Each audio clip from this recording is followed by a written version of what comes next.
या अध्यायात कृष्ण अर्जुनाला कर्मयोग म्हणजे कर्तव्य करत राहण्याचं महान तत्वज्ञान शिकवतात. कुरुक्षेत्राच्या रणांगणावर अर्जुनाच्या मनात पुन्हा एक प्रश्न निर्माण झाला. तो कृष्णाला म्हणाला, हे कृष्णा, जर ज्ञान सर्वोच्च आहे तर मग मला युद्ध का करायला सांगत आहात? कृष्ण शांतपणे हसले. या जगात कोणीही क्षणभरही कर्म केल्याशिवाय राहू शकत नाही. मग तो देव असो वा दानव, मनुष्य असो वा प्राणी. मनुष्याने आपलं कर्तव्य निष्ठेने करत राहिलं पाहिजे. कृष्ण पुढे म्हणाले, फक्त स्वतःसाठी केलेलं कर्म माणसाला बांधून ठेवतं, पण लोकांच्या कल्याणासाठी केलेलं कर्म माणसाला मुक्त करतं. म्हणून अर्जुना, तुझं कर्तव्य निस्वार्थ भावनेने पूर्ण कर.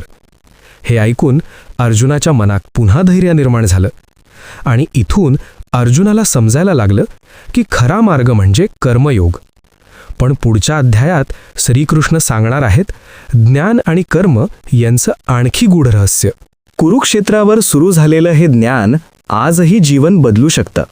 म्हणून अशाच कथा पाहण्यासाठी आत्ताच सबस्क्राईब करा.